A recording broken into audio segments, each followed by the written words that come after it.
Hi, നമസ്കാരം. അപ്പം നമ്മളിന്ന് അതായത് കൃത്യമായിട്ട് പറയുകയാണെങ്കിൽ കഴിഞ്ഞ മാസം ഫെബ്രുവരി 26 നമ്മൾ നമ്മുടെ റോഡുമായി ബന്ധപ്പെട്ട് നടുവിൽ പോത്തുകൊണ്ട് താവുന്ന റോഡുമായി ബന്ധപ്പെട്ട് ബൈപ്പാസ് റോഡുമായി ബന്ധപ്പെട്ട് നമ്മളൊരു വിവരാവകാശ രേഖ അപേക്ഷ ഇവിടെ കൊടുത്തിരുന്നു തളിപ്പറമ്പ് എഞ്ചിനീയറടുത്ത്. അപ്പം ഞാൻ അന്ന് കാണിച്ചിരുന്നു, ഇതാണ് നമ്മുടെ അപേക്ഷ കൊടുത്തിരുന്നു. അപ്പോൾ അതിൻ്റെ എനിക്ക് മറുപടി വന്നിട്ടുണ്ട്. അപ്പോൾ ഞാൻ നിങ്ങളന്ന് പറഞ്ഞതാണ്, അതിൻ്റെ മറുപടി ഞാൻ വരുമ്പോൾ തീർച്ചയായിട്ടും നിങ്ങളെ കാണിക്കാമെന്ന് പറഞ്ഞിട്ടുണ്ട്. അപ്പം എനിക്ക് മറുപടി വന്നത് 5-ാം തീയതിയാണ്. ഇന്ന് 7 ആയില്ലേ, 5-ാം തീയതിയാണ് മറുപടി വന്നത്. അപ്പം 6-ാം തീയതി ഇന്നലെയാണ് എനിക്ക് ഇത് കൈ കിട്ടുന്നത്. അപ്പോൾ ഇന്നലെ എനിക്ക് ചെയ്യാനുള്ള സമയം സാഹചര്യമൊന്നും ഉണ്ടായിരുന്നില്ല. അപ്പം ഇന്ന് നമുക്ക് ഞാൻ നിങ്ങളെ കാണിക്കാം എന്ന് ഞാൻ പറഞ്ഞു. അപ്പം ഇതാണ് നമുക്ക് കിട്ടിയ മറുപടി എന്ന് പറയുന്നത്. ഇതാണ്, പുറകിലുമുണ്ട്. അപ്പം നമുക്കൊരു ഇത് ചുമ്മാ ഞാനിത് കാണിച്ചേക്കാം, ഇവിടെ അല്ലെങ്കിൽ ഇത് ഫുൾ സ്ക്രീനിലോ എവിടെയെങ്കിലും കാണിച്ചേക്കാം. അപ്പം ഇത് ചുമ്മാ വായിച്ചു പോകുന്നേക്കാൾ നല്ലത് നമുക്കൊരു ചോദ്യോത്തരം എന്ന രീതിയിലേക്ക് കൊണ്ടുപോകാം. അതായത് ഞാൻ കൊടുത്ത ചോദ്യവും അതിന് കിട്ടിയ മറുപടിയായിട്ട് സംസാരിക്കാം. അപ്പോഴായിരിക്കും കുറച്ചുകൂടെ കണക്റ്റ് ആവുമെന്ന് എനിക്ക് തോന്നുന്നു. പിന്നെ മറ്റൊരു കാര്യം എന്ന് പറഞ്ഞു കഴിഞ്ഞാൽ, നമ്മൾ ചോദിച്ച ചോദ്യത്തിന് കിട്ടിയ മറുപടി നിങ്ങൾക്ക് കേൾക്കുമ്പോൾ അത് എത്രത്തോളം എന്താ പറയുക, നമ്മൾ ചോദിച്ച ചോദ്യത്തിന് ഉത്തരം കൃത്യമാണ് എന്ന് നിങ്ങൾക്ക് തോന്നുന്നുണ്ടെങ്കിൽ അത് പറയണം. ഇനി നമുക്ക് കിട്ടിയ ഉത്തരം അതിന് യോജിച്ചതല്ല, നമുക്ക് തൃപ്തിയല്ല എന്നുണ്ടെങ്കിൽ അതും കൂടെ നിങ്ങളൊന്ന് കമൻറ്റ് ചെയ്യണം കേട്ടോ, മറക്കരുത്. കാരണം അങ്ങനെ നമുക്ക് തൃപ്തിയല്ല എന്ന് തോന്നുന്നുണ്ടെങ്കിൽ അപ്പീൽ പോകാം. അപ്പോൾ അപ്പീൽ പോകുമ്പോഴത്തേനും നിങ്ങൾ പറയുന്ന ഓരോ സംശയങ്ങൾ, നിങ്ങൾ പറയുന്ന ഓരോ കാര്യങ്ങളും ഞാൻ അപ്പീലിൽ രേഖപ്പെടുത്തി അപ്പീൽ കൊടുക്കുന്നതായിരിക്കും.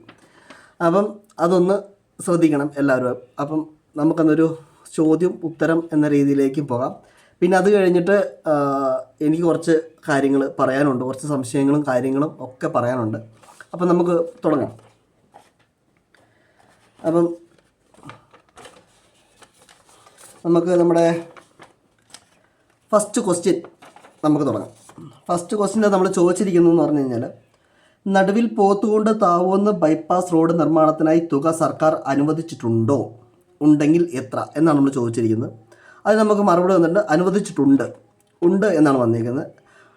ബജറ്റ് 2025-26 20% പ്രൊവിഷൻ കരുവഞ്ചാൽ വായട്ടറമ്പ പോത്തുകൊണ്ട് നടുവിൽ റോഡ് 3/860 മുതൽ 7/200 ഹിൽ റോഡ് അഭിവൃദ്ധിപ്പെടുത്താൻ പ്രവൃത്തിക്കായി 8 കോടി രൂപ ഭരണാനുമതി ലഭിച്ചിട്ടുണ്ട്. അപ്പം ഇതിൻ്റെ അകത്ത് 8 കോടി രൂപയാണ് നമുക്ക് ഭരണാനുമതി ലഭിച്ചിരിക്കുന്നത്.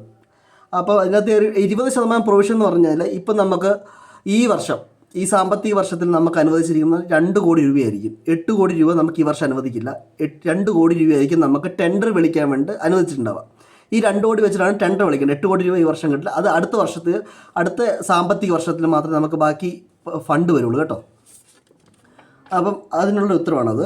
പിന്നെ രണ്ടാമത്തെ നമ്മൾ ചോദ്യം എന്ന് പറഞ്ഞു കഴിഞ്ഞാൽ, ഇതിന് ഭരണാനുമതി, അതായത് നമ്മുടെ റോഡിന് ഭരണാനുമതി, സാങ്കേതിക അനുമതി എന്നിവ സർക്കാർ അനുവദിച്ചിട്ടുണ്ടോ, ഉണ്ടെങ്കിൽ അവയുടെ പകർപ്പുകൾ ലഭ്യമാക്കുക എന്ന് ഞാൻ പറഞ്ഞിട്ടുണ്ട്. അപ്പോൾ ഉണ്ടെങ്കിൽ അതിൻ്റെ പകർപ്പും കൂടെ ഞാൻ ചോദിച്ചിട്ടുണ്ടായിരുന്നു. അപ്പം അതിന് ഉണ്ട് എന്ന് തന്നെയാണ് മറുപടി വന്നേക്കുന്നത്. ഉണ്ട്. ഭരണാനുമതി അനുമതി പകർപ്പ് ലഭിക്കുന്നതായി പേജ് 1-ന് 3 രൂപ നിരക്കിൽ ഒരു പേജിന് 3 രൂപയും സാങ്കേതിക അനുമതി പകർപ്പ് ലഭിക്കുന്നതിനായി 2 പേജിന് 6 രൂപയും ടോട്ടൽ 9 രൂപ. അതായത് നമ്മൾ ഇവിടെ കൊടുക്കണം, ട്രഷറിയിൽ നമ്മൾ അടച്ച് അവിടെ നിന്ന് അതിൻ്റെ റെസീറ്റ് വാങ്ങിയിട്ട് നമ്മളൊന്നെങ്കിൽ കാര്യാലയത്ത് അയച്ചു കൊടുക്കുകയോ അല്ലെങ്കിൽ നമ്മൾ നേരിട്ട് കൊടുക്കണമെന്നാണ് പറഞ്ഞേക്കുന്നത്. അപ്പം നമുക്ക് അതിൻ്റെ പ്രൂഫ് തരും, അനുമതിയുടെ കാര്യങ്ങളും ഒക്കെ ആയിട്ടുള്ള സാങ്കേതിക അനുമതി കൊടുത്തതും എപ്പോഴാണ് കൊടുത്തതെന്നും പിന്നെ ഭരണാനുമതി എപ്പോഴാണ് കൊടുത്തതെന്നുള്ള എല്ലാ ഡീറ്റെയിലും നമുക്ക് അതിനകത്ത് കിട്ടും. അപ്പം അതാണ് രണ്ടാമത്തെ ചോദ്യത്തിൻ്റെ ഉത്തരം എന്ന് പറയുന്നത്.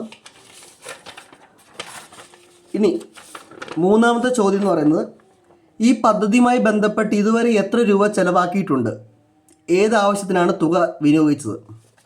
അതായത് ഈ പദ്ധതി, അങ്ങനെ ഒരു പദ്ധതി ഉണ്ടോ, അങ്ങനെ ഒരു പദ്ധതി നിലവിൽ ഉണ്ടോ, ഇനി അതിന് ഫണ്ട് അനുവദിച്ചിട്ടുണ്ടോ എന്നൊക്കെ ചോദിച്ചതിൻ്റെ കാരണം വെച്ചാൽ ഇനി ആ ഫണ്ട് വേറെ വഴി കൂടെ പോയോ ഇല്ലയോ എന്ന് കൃത്യം അറിയാനാണ് കേട്ടോ. അപ്പോൾ അതിന് മൂന്നാമത്തെ ചോദ്യത്തിന് ഉത്തരം വന്നേക്കുന്നുണ്ട്. ബജറ്റ് 2026 നേരത്തെ വായിച്ച തന്നെ സംഭവം, ആദ്യം വായിച്ച അതേ സാധനം തന്നെയാണ് ഇവിടെ കൊടുത്തേക്കുന്നത്. 27 പ്രൊവിഷൻ കരുവഞ്ചാൽ വാഴത്തുമ്പ പോത്തുകൊണ്ട് പ്രവൃത്തിയുടെ ടെൻഡർ നടപടികൾ പുരോഗമിച്ചു കൊണ്ടിരിക്കുകയാണ്. അതിനാൽ പ്രവൃത്തി ആരംഭിച്ചിട്ടില്ല. അപ്പോൾ നമ്മുടെ ടെൻഡർ ഈ നിമിഷം വരെ, അതായത് ഈ നമുക്ക് ലെറ്റർ കിട്ടുന്ന 5-ാം തീയതിയാണ്.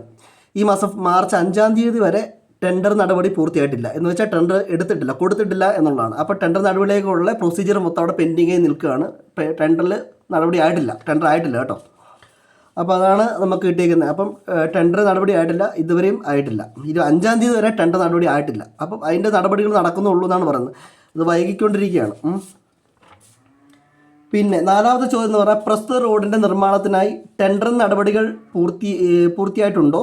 ഉണ്ടെങ്കിൽ കരാർ ഏറ്റെടുത്ത വ്യക്തിയുടെയോ കമ്പനിയുടെയോ പേരും വിവരവും ലഭിക്കുക. അത് ഞാൻ തൊട്ട് മുന്നേ പറഞ്ഞതുപോലെ തന്നെ 4ാമത്തെ ചോദ്യത്തിന് ഇല്ല എന്നാണ് നമുക്ക് മറുപടി. അതായത് ടെൻഡർ നടപടി പൂർത്തിയായിട്ടില്ല, ടെൻഡർ നടപടിയെ കഴിഞ്ഞിട്ടില്ല എന്നാണ്. ടെൻഡർ നടപടിയിലേക്കൊന്നും പോയിട്ടില്ല നമ്മുടെ റോഡിൻ്റെ കാര്യങ്ങളുമായിട്ട് ബന്ധപ്പെട്ട്.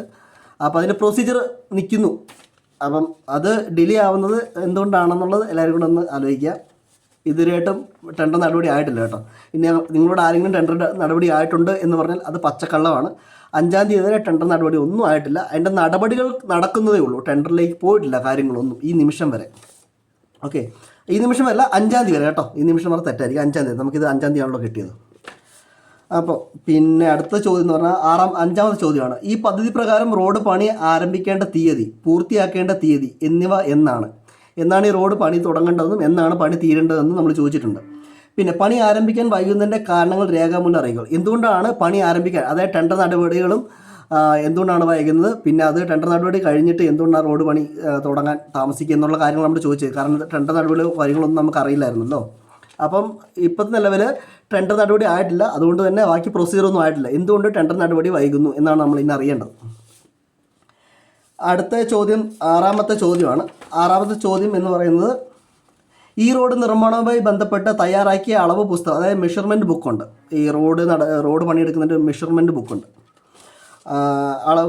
മെഷർമെൻറ്റ് ബുക്ക്, അതിൻ്റെ പകർപ്പും പാസ്സാക്കിയ ബില്ലുടെ പകർപ്പും, അതായത് ഈ ടെൻഡർ നടപടി ആരംഭിച്ചിട്ടുണ്ടെങ്കിൽ, അത് ടെൻഡർ ആയിട്ടുണ്ടെങ്കിൽ ആ ടെൻഡറിന് കൊടുത്ത ബില്ലുകളുടെ പാസ്സാക്കിയ ബില്ലുകൾ, അത് എത്ര രൂപയാണ് ടെൻഡറിന് കൊടുത്തേക്കുന്നുള്ള ബില്ലുകളും പകർപ്പ് ഞാൻ ചോദിച്ചിട്ടുണ്ടായിരുന്നു. അപ്പം അതിനുള്ള മറുപടി എന്ന് പറയുന്നത് അത് തന്നെയാണ് നമ്മൾ ആദ്യം കണ്ടപോലെ തന്നെ. ബഡ്ജറ്റ് 2025-26 20% പ്രൊവിഷൻ കരുവഞ്ചാൽ വാഴത്തുമ്പ പോത്തുകൊണ്ട് നടുവിൽ റോഡ്, അതായത് 3 കിലോമീറ്റർ മുതൽ 7 കിലോമീറ്റർ ഹിൽ ഹൈവേ അഭിവൃദ്ധിപ്പെടുത്താൻ ടെൻഡർ നടപടികൾ പുരോഗമിച്ചുകൊണ്ടിരിക്കുകയാണ്. അതിനാൽ പ്രവൃത്തി ആരംഭിച്ചിട്ടില്ല. ഇപ്പോഴും ടെൻഡർ നടപടിയൊന്നും ആരംഭിച്ചിട്ടില്ല. ടെൻഡർ നടപടികൾ നടക്കുന്നു എന്ന് മാത്രമാണ് അവർ പറഞ്ഞത്. അവർ ഒരു ഒഴുക്ക് മട്ടിൽ ടെൻഡർ നടപടികൾ നടക്കുന്നു, എല്ലാത്തിനുള്ള ചോദ്യത്തിന് ഒറ്റ ഉത്തരവാണ് ടെൻഡർ നടപടികൾ നടക്കുന്നു എന്ന് പറഞ്ഞാൽ നമ്മൾ ഒരു ഇതാക്കുന്നു. കൃത്യമായ മറുപടികളല്ല, കുഴപ്പമില്ല. ടെൻഡർ നടപടി പൂർത്തിയായിട്ടില്ല. നമുക്ക് അറിയേണ്ട ഒരു കാര്യമാണ്, ടെൻഡർ നടപടി ഇതുവരെയായിട്ടും ആയിട്ടില്ല എന്നുള്ളത് ഇതിൻ്റെ നമ്മൾ വ്യക്തമാണ് കേട്ടോ.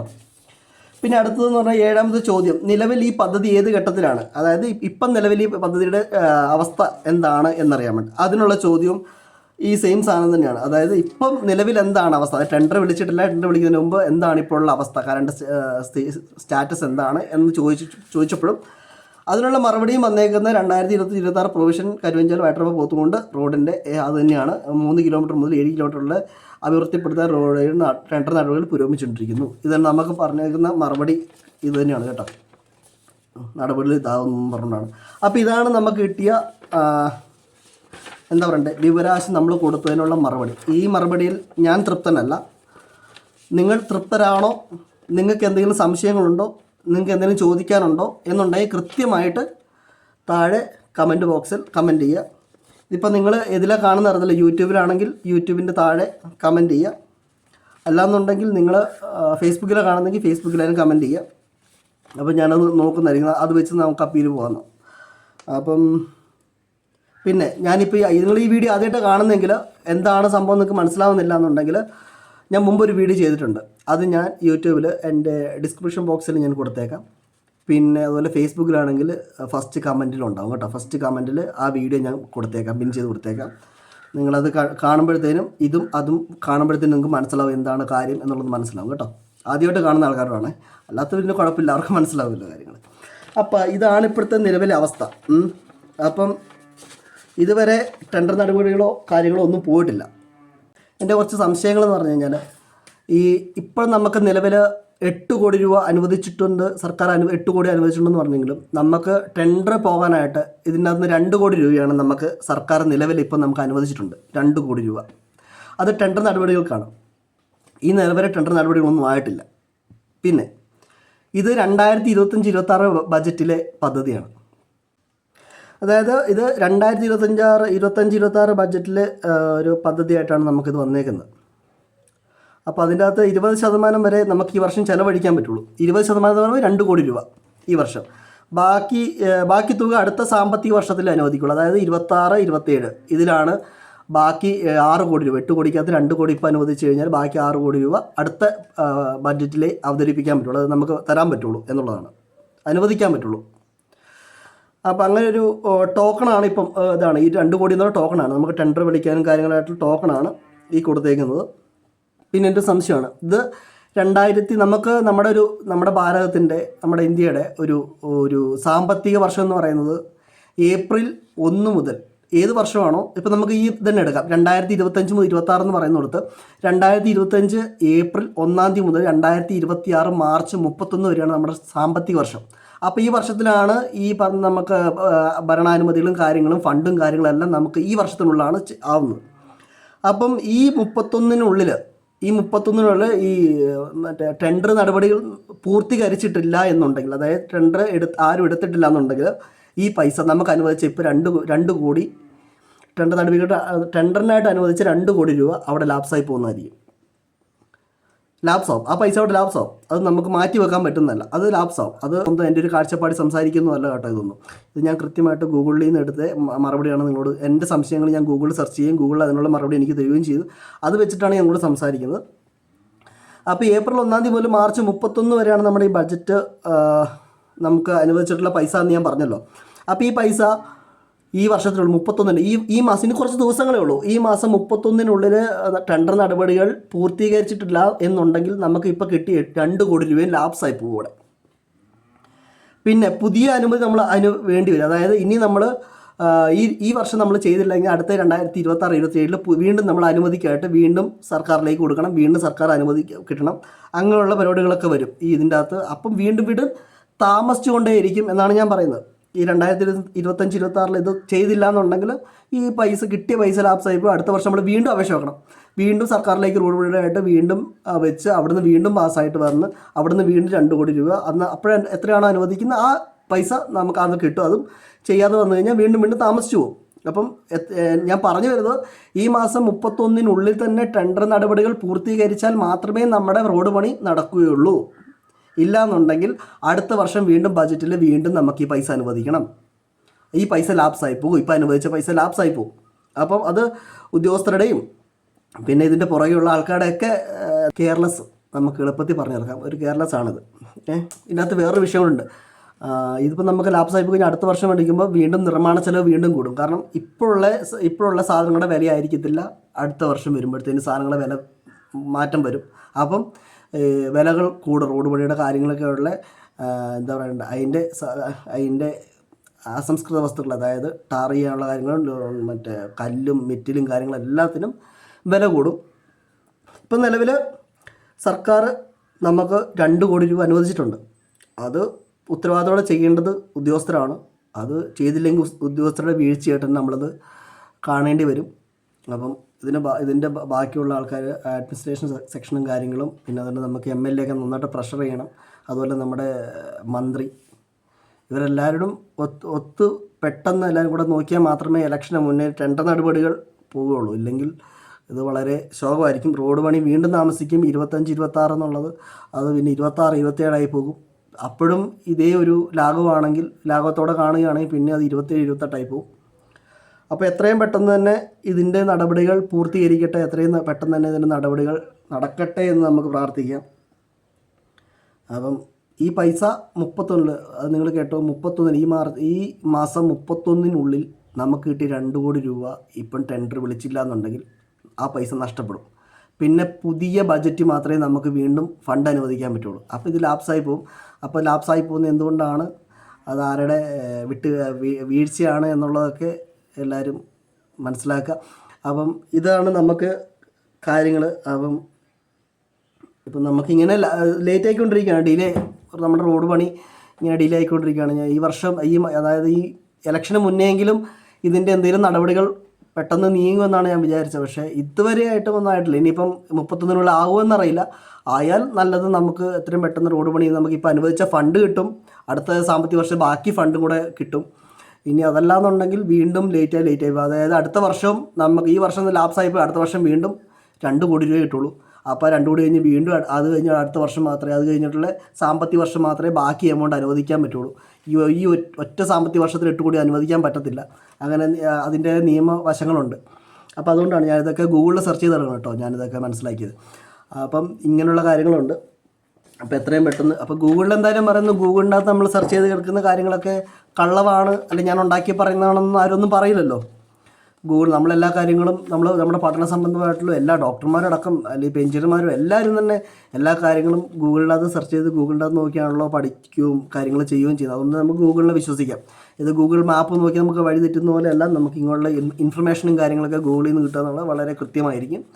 അപ്പോൾ അതുകൊണ്ട് നമുക്ക് ഗൂഗിളിൽ എന്ന് പറയുന്ന കാര്യങ്ങൾ വിശ്വസിക്കാം. ഞാൻ ഇതൊക്കെ എനിക്ക് സംശയങ്ങളും കാര്യങ്ങളെല്ലാം ഞാൻ ഗൂഗിളിലാണ് സെർച്ച് ചെയ്യുകയും ഗൂഗിളിൽ നിന്നാണ് എനിക്ക് ഇതിൻ്റെ അടുത്ത് എന്തൊക്കെയാണ് ചെയ്യേണ്ടത്, എങ്ങനെയൊക്കെയാണ് കാര്യങ്ങൾ എന്നുള്ളതെല്ലാം ഗൂഗിളിൽ നിന്നാണ് എനിക്ക് കിട്ടുന്നത്. അപ്പം പിന്നെ നമുക്ക് ഏതൊരാൾക്കും ഇപ്പം നമ്മുടെ പഞ്ചായത്തിലായിക്കോട്ടെ, എന്തൊരു പദ്ധതി ആയിക്കോട്ടെ, എന്ത് കാര്യങ്ങളായാലും അതിൻ്റെ കൃത്യമായ നടപടികൾ നടക്കുന്നുണ്ടോ ഇല്ലയോ എന്ന് നമുക്കറിയാനുള്ള അവകാശം എല്ലാ പൗരന്മാർക്കും ഉണ്ട്.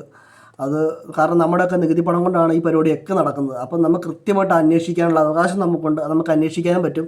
അത് നമുക്ക് എളുപ്പമുള്ളൊരു സാധാരണ പൗരൻ എന്ന നിലയിൽ നമുക്ക് എളുപ്പമുള്ള ഒരു വഴിയാണ് ഈ വിവരാവകാശ രേഖ എന്ന് പറയുന്ന സാധനം. നമുക്ക് എന്ത് കാര്യങ്ങളെക്കുറിച്ച് നമുക്ക് സർക്കാരിനോട് ചോദിക്കാം, സർക്കാരിൻ്റെ നമുക്ക് എന്ത് കാര്യങ്ങൾ അന്വേഷിക്കാം. നമുക്ക് രേഖകൾ വേണമെങ്കിൽ അതിന് ഒരു എമൗണ്ട് ഉണ്ട്, പേപ്പറിൻ്റെ പൈസയുണ്ട്. ആ പൈസ നമ്മൾ അടച്ചു കഴിഞ്ഞാൽ നമുക്ക് ആ കൃത്യമായിട്ട് രേഖകൾ, സർക്കാരിൻ്റെ രേഖകൾ നമുക്ക് കിട്ടും. നമുക്കത് അറിയാൻ പറ്റും. നമുക്ക് എന്തൊക്കെയാണ് ഇപ്പോൾ കറണ്ട് സിറ്റുവേഷൻ, എന്താണ് ഇപ്പോഴത്തെ അവസ്ഥ, ഫണ്ടിൻ്റെ അല്ലെങ്കിൽ ആ പദ്ധതിയുടെ അവസ്ഥ, ഇപ്പോഴത്തെ അവസ്ഥ എന്താണ് എന്നുള്ള എല്ലാ A to Z കാര്യം, നമുക്ക് അത്യാവശ്യ കാര്യങ്ങളെല്ലാം നമുക്ക് ഈ വിവരാവകാശ രേഖ വെച്ചാൽ നമുക്ക് അറിയാൻ പറ്റും. അപ്പോൾ ഇത് എല്ലാവർക്കും ചെയ്യാൻ പറ്റുന്ന കാര്യങ്ങളാണ്. ഇത് എനിക്ക് മാത്രമല്ല, നിങ്ങൾക്കും എല്ലാം ഓരോരുത്തർക്കും ചെയ്യാൻ പറ്റുന്ന കാര്യങ്ങളാണ്. എല്ലാവർക്കും അതുപോലെ അപേക്ഷ വെച്ച് കൊടുത്തു കഴിഞ്ഞാൽ ഇതെല്ലാം കാര്യങ്ങൾ അറിയാൻ പറ്റും. ഇപ്പോൾ നമ്മുടെ പഞ്ചായത്തിൻ്റെ കാര്യങ്ങളാണെങ്കിൽ പോലും പഞ്ചായത്തിൻ്റെ അപേക്ഷ വെച്ച് കഴിഞ്ഞാൽ കൃത്യമായിട്ട് പഞ്ചായത്തിൽ നിന്ന് തന്നിരിക്കണം. 30 ദിവസത്തിനുള്ളിൽ നമ്മൾ കൊടുത്തതിൻ്റെ അപേക്ഷ കൊടുത്തതിൻ്റെ മറുപടി തന്നിരിക്കണമെന്നാണ്, കൃത്യമായിട്ട് തന്നിരിക്കണം. അതിലൊരു വിട്ടുവീഴ്ച ചെയ്യാൻ പറ്റും. നമുക്ക് എന്തെങ്കിലും കിട്ടിയ മറുപടി നമുക്ക് തൃപ്തികരമല്ല എന്നുണ്ടെങ്കിൽ നമുക്ക് അതിൽ അപ്പീൽ പോകാനുള്ള എല്ലാ സംവിധാനമുണ്ട്. അപ്പീൽ പോയി കഴിഞ്ഞാൽ കൃത്യമായിട്ടുള്ള മറുപടി നമുക്ക് കിട്ടും. ഇതിൻ്റെ അകത്തൊരു ഉദ്യോഗസ്ഥർക്കും ഒന്നും ഈ പറയുന്ന പോലെ എന്താ പറയുക, നമുക്ക് ആരും പറ്റിക്കാനൊന്നും പറ്റത്തില്ല. അങ്ങനെ പറ്റിച്ചാൽ നമുക്കത് നിയമപരമായിട്ട് നമുക്ക് മുമ്പോട്ട് പോകാൻ പറ്റും. നമുക്ക് കോടതി വരെ പോകാൻ പറ്റും. അത് ഏതാണ് ഉദ്യോഗസ്ഥൻ, ആ ഉദ്യോഗസ്ഥനെ വില ബാധിക്കുന്ന കാര്യങ്ങളാണ്. കാരണം വിവരാവകാശ രേഖയ്ക്ക് അത്രയ്ക്കും പ്രാധാന്യമുള്ളതാണ്. അപ്പം അത് ഞാൻ ആ കാര്യം കൂടെ വന്നിട്ട് ഓർമ്മിപ്പിക്കുകയാണ്. അപ്പോൾ ഇതാണ് അവസ്ഥ. അപ്പം നിങ്ങൾക്ക് ഈ വായിച്ചതിൽ കേട്ടതിൽ നിങ്ങൾക്ക് എന്തെങ്കിലും ഈ നമ്മൾ കൊടുത്ത ചോദ്യങ്ങൾക്ക് കിട്ടിയ മറുപടിയിൽ എന്തെങ്കിലും പോരായ്മകളുണ്ടെന്ന് നിങ്ങൾക്ക് തോന്നുകയാണെങ്കിൽ ആരും മടിക്കരുത്. എല്ലാവരും കൃത്യമായിട്ട് തന്നെ കമൻറ്റ് ചെയ്യുക. നമുക്കത് വെച്ചിട്ട് തന്നെ കൊടുക്കണം. സമയമില്ല, അധികം സമയം മുമ്പിലില്ല. ഇപ്പം തന്നെ ഈ മാസം പൊയ്ക്കൊണ്ടിരിക്കുകയാണ്. ഈ മാസം 31-ാം തീയതിക്കുള്ളിൽ തന്നെ ഇതിന് ടെൻഡർ നടപടികൾ പോകണം. അപ്പോൾ അതിനുള്ളിൽ തന്നെ നമുക്ക് അപ്പീൽ പോകണമെങ്കിൽ അതിന് മുന്നേ തന്നെ കൊടുത്തിട്ടേ കാര്യമുള്ളൂ. അല്ലെങ്കിൽ പിന്നെ നമ്മളിപ്പോൾ വെറുതെ അപ്പീൽ കൊടുത്തിട്ട് കാര്യമില്ല, അതിന് ശേഷം കൊടുത്തു കഴിഞ്ഞിട്ട് കാര്യമില്ല. കാരണം അത് ഫണ്ട് ലാപ്സായി പോകും. പിന്നെ അടുത്ത എന്താ പറയണ്ടേ, ബഡ്ജറ്റ് മാത്രമേ നമുക്ക് ഫണ്ട് അനുവദിക്കുകയുള്ളൂ. അപ്പം അപ്പോഴും 2 കോടിയാണോ അപ്പോഴെന്താണ് അനുവദിക്കുന്നത്, ആ ഫണ്ട് 20% പ്രൊവിഷൻ 8 കോടിയാണെങ്കിൽ അടുത്ത സാമ്പത്തിക വർഷത്തിലും ഇതിൻ്റെ ഇതാവും. 8 കോടിയാണെങ്കിൽ നമുക്കത് എന്താ പറയണ്ടേ, 8 കോടി രൂപ, അതിൻ്റെ 8 കോടിക്ക് അതിന് 20% 2 കോടി രൂപ അങ്ങനെ നമുക്ക് കിട്ടുള്ളൂ. അപ്പം എല്ലാവരും കമൻറ്റ് ചെയ്യുക. നമുക്ക് ഇതിന് അപ്പീൽ പോകേണ്ടതുണ്ട്. ഇതിൻ്റെ അകത്ത് എനിക്ക് കിട്ടിയ മറുപടിയിൽ ഞാൻ തൃപ്തനല്ല. പ്രത്യേകിച്ച് 5ാമത്തെ ക്വസ്റ്റിനകത്തൊന്നും ഞാൻ തൃപ്തനല്ല. അപ്പം അതിന് എനിക്ക് അപ്പീൽ കൊടുക്കണം.